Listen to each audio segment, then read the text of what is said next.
Hello, everyone.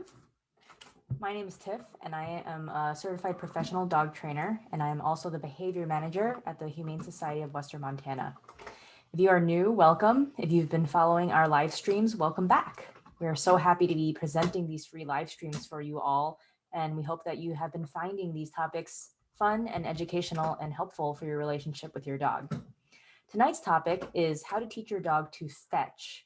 And this is one of the skills that I love training the most. Not only is it fun to fetch with my dog, but it is also great for all sorts of things. As an example, the other day I dropped my pen on the ground and I asked my dog to fetch it for me and he picked it right up and I didn't have to spend the 2 seconds getting off my chair and getting the pen. So functional. So I'm going to use my puppy to show you how to teach this from scratch. She's already quite good at this, but I will also use an object she's not quite good at fetching. And then at the very end of this, I'll show you my adult dog, Bray, because he's very good at this. And I'll show you some really cool tricks that a simple fetch exercise can evolve into. As always, with these live streams, if you have any questions along the way, please enter them into the chat. I will check the chat periodically and I'll try to answer questions as we go. And at the very end of our live streams, we always post a card with information on how you can contact me or my behavior team. Because if there are any questions I haven't answered, or if you have any questions about training and behavior, we're always happy to help. So without further ado, let me grab my puppy and we will get started. I'm going to position this lower because fetch is a very on the ground thing. And she's going to be so excited to show this to you guys. All right, good girl, Paya.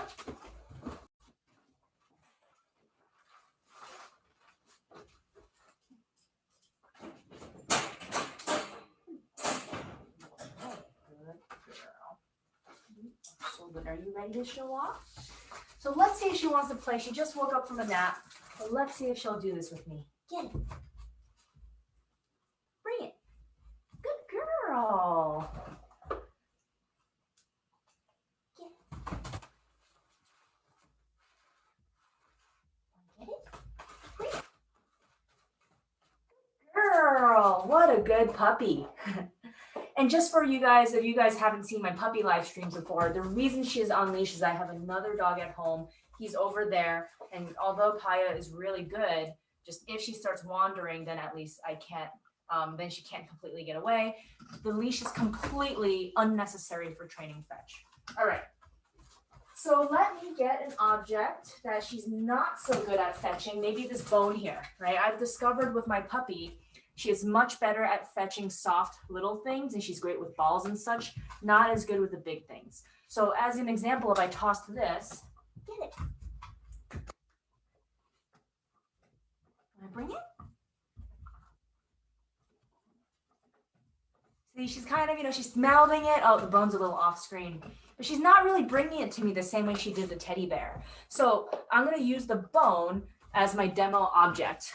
But for you guys watching at home, and if you want to follow along with your dog, you absolutely can. Get a toy that your dog is excited about, whether it's a ball or a frisbee or a Kong or a tug toy, and have that ready. Also have some of your dog's kibble or some treats ready as well. But again, for the sake of demonstration only, to show you how I would teach this from scratch, I'm going to purposely use an object she's not good at fetching with. Okay. So the first thing you want to do is you want to get this object and you want to get your dog excited about it, whether it's bouncing the ball on the ground or moving it around. See how before she wasn't interested and now that I'm moving around, she is? So do that with your dog.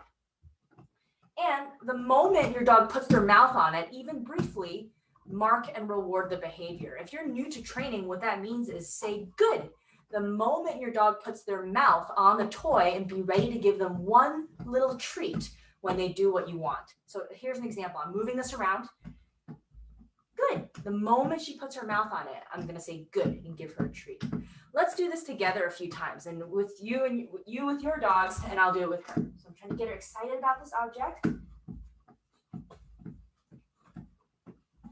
Maybe something out of treat. Good. She put her mouth on it and marked by saying good and gave her a treat. It's her kibble. She's earning her dinner right now. Good. It doesn't matter if it's on the ground or in your hand. You just want to mark and reward when their mouth is on it. Good. See how she picked it up a little bit?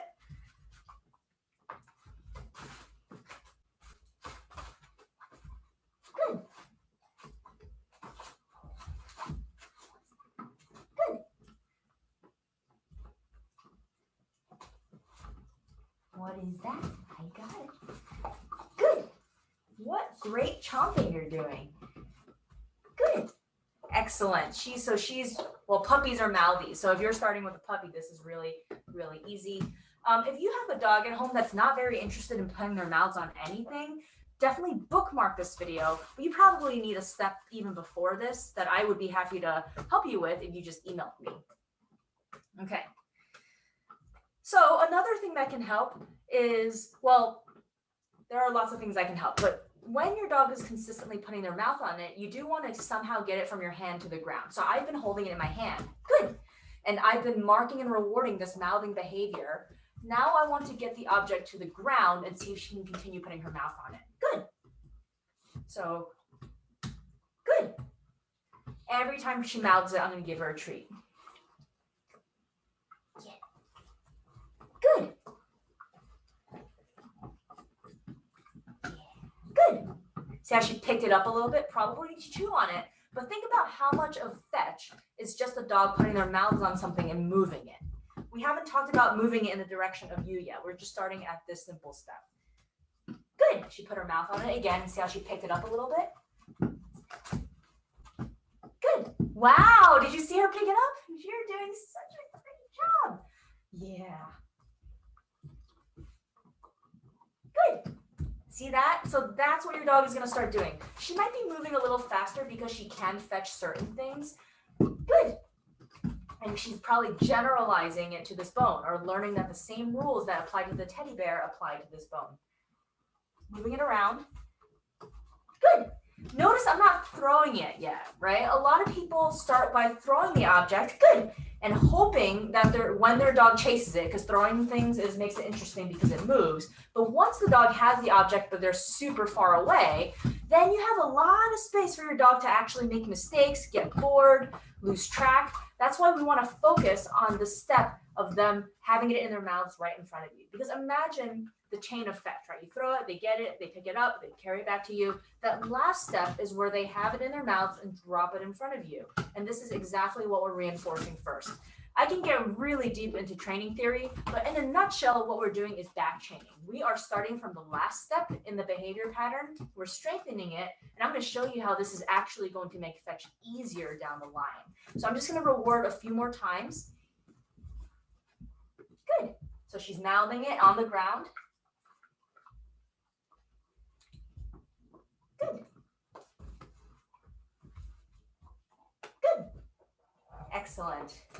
And notice I'm making it interesting by moving it. Good.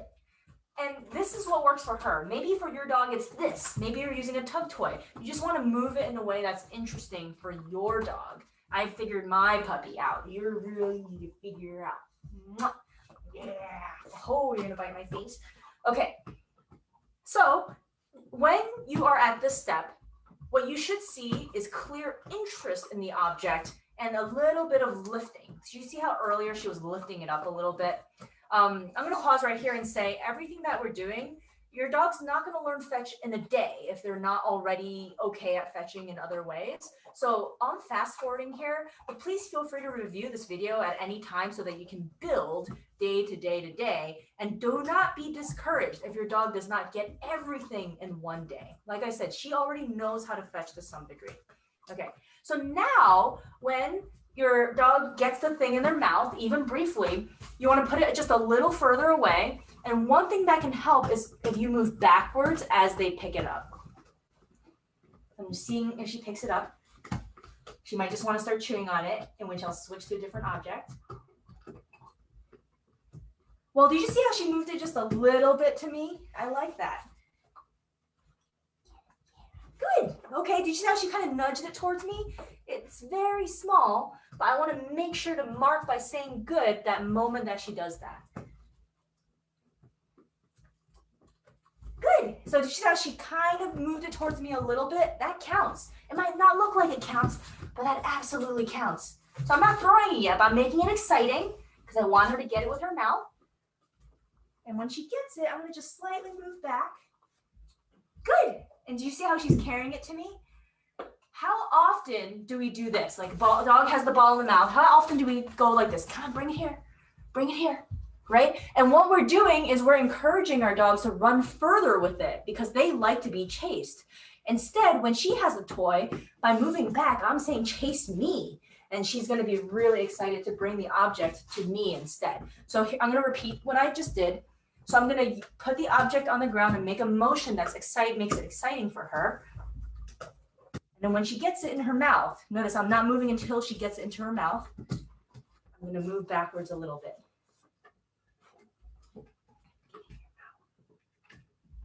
I might need to restart. So I'm making it exciting. Good. So even that little movement counts. Let's do it again. Good. Little, and look at how little I'm moving backwards, right? I'm not jogging backwards, but even this little motion, my dog sees it. Good. You can feed your dog the treats from your hand. I'm just tossing it to reset her that way. Yeah. Oh, that went too far. Yeah. I'm gonna get that. Good. That counts. What a good girl. I'm just checking the chat to see if there are any questions. I don't see any yet. That's fine. Okay. The next step is to kind of think about where you want your dog to ultimately bring the object. Some people want to teach a fetch to hand, which means they put the object in your hand. Some people don't want that gross, slimy tennis ball in their hand, and they want their dogs to drop it at their feet. Whatever destination you want the object to reach, be consistent about it.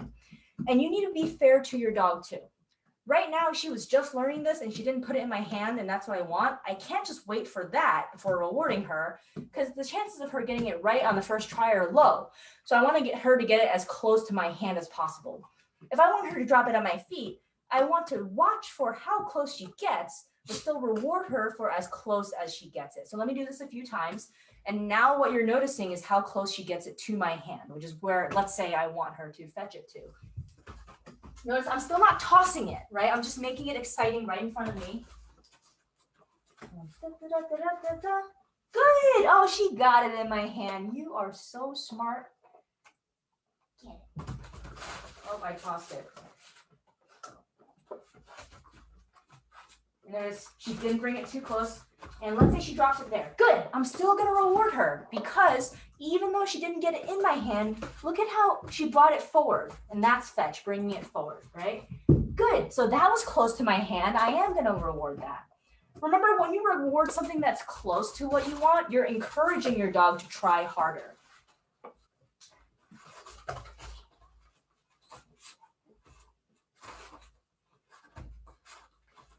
Good. Now she got it, right? She got that one right, which doesn't mean she's perfectly trained on this now. It just shows that even in one session, she's getting closer and closer and closer.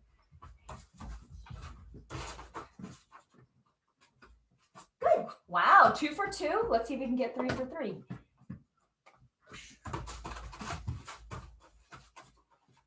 Good. 3 for 3. I think this behavior is strengthening. She is doing such a great job. Now, I don't add the word like get it or fetch until she's doing it really well. If she can do this 10 out of 10 times, I would add the word. But for the sake of demonstration, let me show you how I would add the word.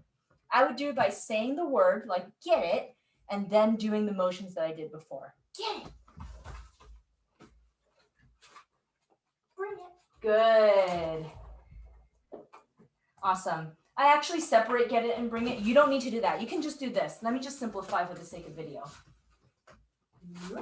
Fetch. Good. So you only need one cue. I separate mine out for reasons I'll show you later. So let's say, my dog's getting it 10 out of 10 times. I'm still not throwing it. I'm going to add the cue. Fetch.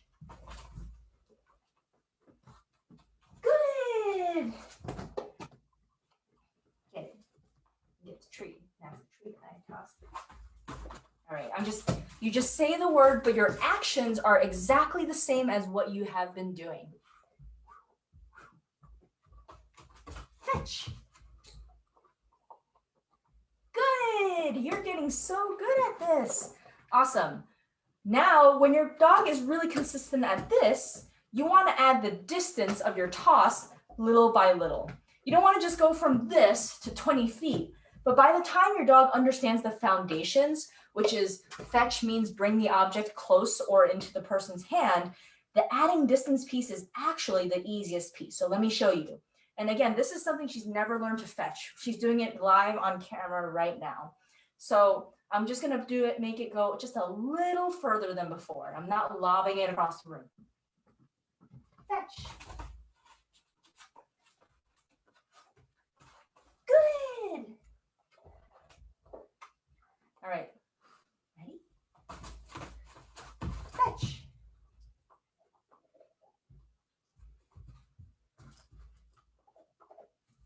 Good. Want to do one more? Fetch.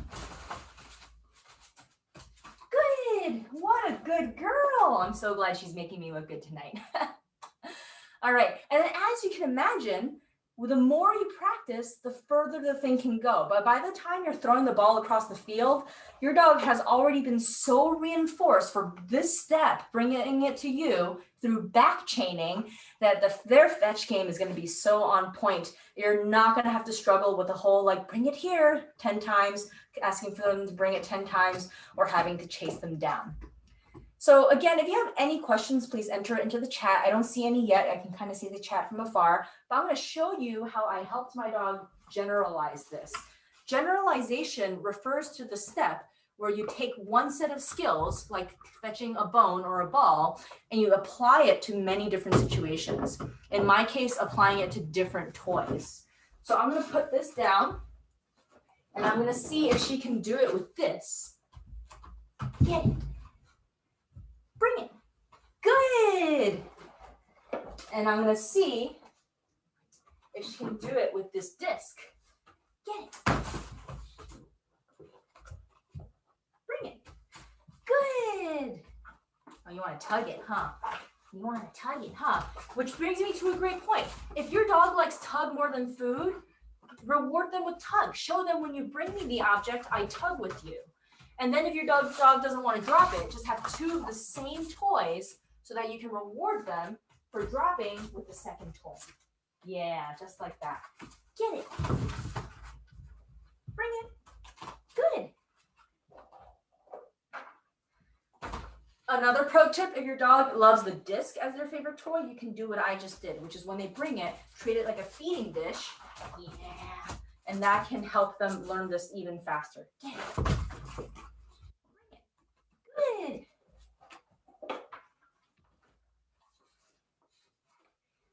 All right, and let's see if she can generalize to this toy. The ball. Get it. Bring it. Good girl. And then one more. How about this tug toy? Yeah. Bring it. Tug. So now I'm rewarding with tug, because look at how much she loves it, right? And look at how fun this game is. I'm not doing an obedience like retrieve or anything. This is all really fun. It's really functional too, because as she gets older, I can teach her to fetch many different objects. I don't need to train a service dog, but if I was, imagine how I could apply this to training a service dog to bring me an object that I need help with. Yeah. Yeah. Oh, get it? You win. Alrighty. I still don't see any questions coming in via the chat, but what I'm going to do is I'm going to put my puppy away, and I'm going to show you some really advanced fetch tricks with my adult dog.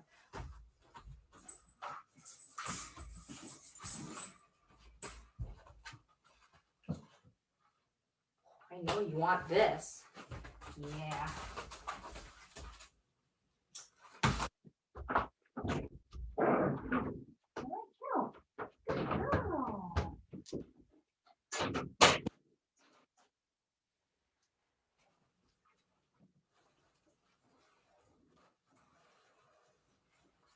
All right, the reason why I'm putting my puppy away is, as you can imagine, for a really young puppy, she might get frustrated watching my other dog play with me and start barking or whining, though she probably won't with a food toy. But my dogs have a routine of taking turns this way. One takes a nap or chews on a bone or something, and the other comes out. Then when I'm not doing live streams, they're both in the living room at the same time. I'll spare you from that chaos, though. Okay, ready, Bray? So this is my adult dog, Bray. He is a 4-year-old Dutch Shepherd, and he is a fetch machine. So very obviously, he can do a quick fetch game with me. Oh, that's not your food. That's puppy food. All right, but let me show you how advanced this can get. So remember, we think about fetch as this really lovely thing where we throw a toy across a field and our dog brings it back to us, and we just do that over and over and over again.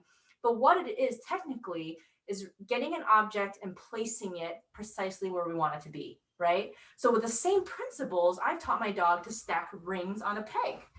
So same thing, it's fetch. Whether I throw it 2 feet away or 20 feet away, he gets the object and he places it. Good boy. You want to do this one?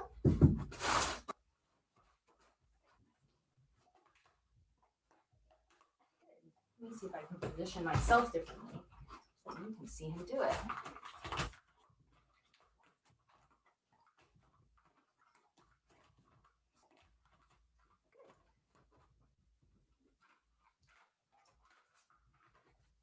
Good. What a good boy, Bray. So same thing as fetch, just the object placement here happens to be more precise than just landing it on the ground or in my hand.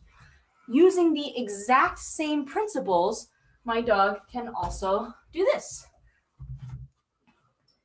Clean up. Good. Clean it up. Good. Bray, go get that toy over there. Over there. Get it. Yeah, clean up. Good boy. Or, if I want to be precise, get the blue bone. Bring it. Good. So that's why I separate get it and bring it, because I actually have separated the action of getting an object and pinpointing where I want my dogs to put it. And then I'll show you one more variation. Put this away. This is combining the concepts of fetch and then adding another behavior, in this case, where he puts his paws. So we haven't done this in quite a while, so we'll see if we can do it. Good boy. Nice job. And I want to reward him because I haven't done this with him in a long time. Let's do one more for the camera. You missed it.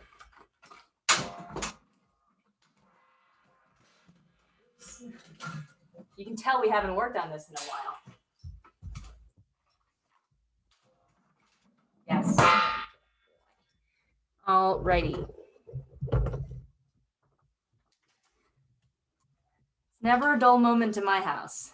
All right. So just to recap here, I'm just going to move this away so he doesn't endlessly start pawing at it. Okay.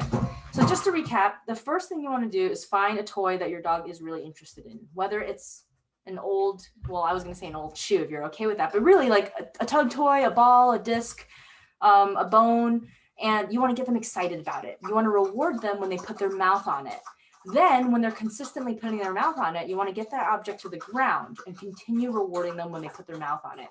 What can help when they get their mouth on it consistently on the ground is to slightly move backwards to entice them to bite it, but also then move it towards you like they're chasing you. Continue to mark and reward them. Oh, my dog got this. Then you want to, you made me lose my train of thought, Bray. Then you want to look for proximity, or how close they can get the object to where you want it to be, whether it's in front of your feet or in your hand or in a box or wherever. And as they're bringing it to you from just a couple feet away, you want to reward them for getting close to landing it where you want it to be. I mentioned how rewarding your dog can look very different. So if your dog's treat motivated, you can say good and then give them the treat when they drop the toy. Or you can say good and tug with them for bringing it to you, because tug is a great reward for fetch. And then lastly, little by little, you want to add distance. Again, everyone thinks that fetch involves making distance first, right? Throwing the ball as far as you can. But really, you want to add distance once your dog is really good at this step of mouthing the toy in front of you. All right. So I do not see any questions in the comments, but I want to thank you all for being here tonight. It is always such a pleasure to offer these services and to share all of these great training tips with you guys. I'm going to pull up a card here that has a lot of information to help you guys.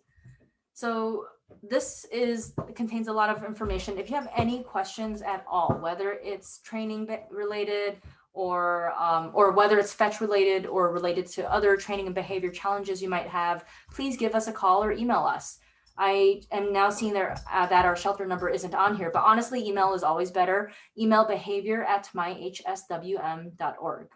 Every Wednesday at 6 o'clock, we have our puppy class. And these are topics geared towards puppies, but sometimes they apply to adult dogs as well. And then every Thursdays at 6 o'clock, we have this behavior spotlight where we cover a variety of topics from fetch to leash training to everything else. We love suggestions too, if you want to give us some suggestions. And we have, you can visit old live streams on our Facebook, and we are slowly adding them to YouTube.